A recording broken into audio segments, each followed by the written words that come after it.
ऊंचाई और दूरी के अंतर्गत हम एक प्रश्न हल करने जा रहे हैं।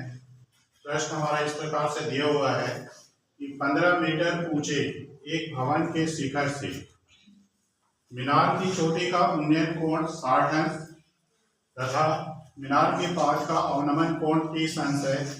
तो यहाँ पे छूट गया है मीनार की ऊंचाई एवं भवन से मीनार की दूरी ज्ञात कीजिए। दो चीज हमको निकालना है, तो इसका पहले हम एक पिक्चर बना लेते हैं, उससे क्लियर हो जाएगा प्रश्न हमारा। प्रश्न ये बोल रहा है कि एक भवन है और इसकी ऊंचाई दी हुई है 15 मीटर और कहीं पे उस दूरी पे एक मीनार है। तो भवन के शिखर से मीनार की चोटी का उन्नयन कोण, मतलब हम भवन के शिखर पे खड़े होके मीनार की चोटी को अगर देखें इस तरीके से और यहाँ पे एक लंबवत रेखा डालें तो इसके बीच का जो कोण होगा ये होगा 60 अंश। उसी प्रकार से मीनार के पास का अवनमन कोण, मीनार पर यहाँ पे है निचला बिंदु, इस बिंदु को अगर हम यहाँ से देखेंगे तो ये 30 अंश का अवनमन कोण बनता है। इस तरह से नीचे बनेगा अवनमन कोण।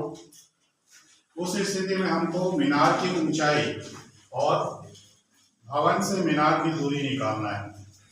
मतलब इसको अगर हम नाम दे देते हैं A B C D E, तो ए ई हमारा भवन हो गया, सी डी हमारा मीनार हो गया और इन दोनों के बीच की जो दूरी है ई से डी तक वो हमको निकालना है और सी से डी जो मीनार की ऊंचाई है ये हमको निकालना है। इस स्थिति में देखिए यहाँ से यहाँ तक, मतलब भवन से मीनार तक की दूरी को हम x मान लेते हैं कि x मीटर है, ये हो गया। और मीनार की ऊंचाई इसको मान लेते हैं h, ये भी मीटर में होगा। इस तरह से हमारा प्रश्न अब पिक्चर के रूप में क्लियर हो गया है। क्या चीज हमको निकालना है वो भी स्पष्ट हो गया है। हम प्रश्नों को हल करते हैं। तो यहाँ पे देखिए पहले हम इस त्रिभुज को लेते हैं ए सी बी, जहां पर ए बी जो है वो क्या है, लंब है। इस पे होगा लंब सी डी जो मीनार है, तभी यहाँ पे 60 अंश का कोण बना है। ठीक है, तो यहाँ पे देखिए हम इस त्रिभुज का उपयोग करेंगे। तो त्रिभुज बी ए सी में यहाँ पे देखिए इसको हमने क्या करा है, माना है भवन से मीनार तक की दूरी को और मीनार की ऊंचाई को h ये भी हमने मान लिया है। तो ये x है, तो ए बी जितनी दूरी पे होगा उतना ही ई और डी भी होगा। तो ये भी क्या हो जाएगा, ए बी भी क्या हो जाएगा हमारा x हो जाएगा। ठीक है, ये x है तो ये भी x हो गया। तो इस त्रिभुज में हम देख रहे हैं यहाँ पे क्या है, tan 60 अंश है और ये आधार हो गया और इस कोण के सामने ये लंब हो जाएगा। यहाँ पे देखिए ए ई 15 मीटर दिया हुआ है हमने को, इसके समांतर ये दोनों रेखाएं हैं और ये क्या है, लंब पड़ रहा है इस पे। ये और ये दोनों रेखाएं समांतर हो गई हैं, तो ए से ई तक की जितनी दूरी होगी बी से डी तक की भी दूरी होगी। तो ये कितना हो जाएगा, 15 मीटर। इस स्थिति में सी बी की जो दूरी होगी वो हो जाएगा, इस पूरे में से 15 को घटा देना है, तो h माइनस 15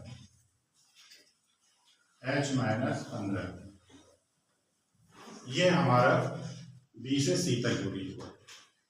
इन सारी चीजों को हम यहाँ लिख देते हैं।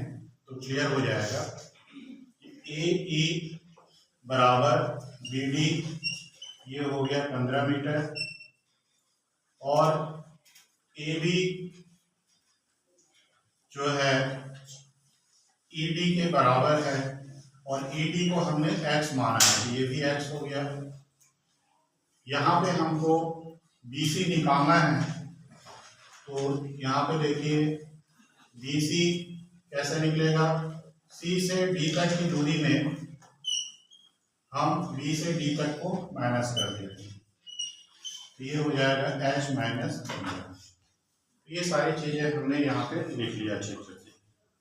हम इस त्रिभुज का उपयोग कर रहे हैं, यहाँ पे कोण बन रहा है, इसके सामने वाली भुजा लंब हो गई और ये आधार हो गया, तो लंब और आधार में जो संबंध है वो tan थीटा का होता है। तो यहाँ पे हम लिखेंगे tan 60 अंश बराबर, तो लंब हमारा कितना है, बी से सी तक है, बी से सी तक हुआ। उसी तरह से अगर हम देखें आधार क्या है, ए से बी तक है, ए से बी, और tan 60 का मान होता है वर्गमूल 3, BC का मान हमने निकाला है h ऋण 15, और AB जो है हमारा x है। चलिए गुणा कर लें, तो ये हो जाएगा वर्गमूल 3 x बराबर h ऋण 15। ये हो गया हमारा समीकरण नंबर 1। वापस हम आए तो यहाँ पे देखिए 30 अंश का कोण बन रहा है, ठीक है, ये रेखा और ये रेखा समांतर रेखा है, तो ये तिर्यक रेखा हो गया, तो ये 30 अंश का बन रहा है, तो यहाँ भी क्या होगा, 30 अंश का कोण बनेगा। क्यों बनेगा, क्योंकि एकांतर कोण है। तो यहाँ पे लिखिए कोण ए बराबर कोण बी बराबर 30 अंश, क्यों हुआ, एकांतर कोण होगा।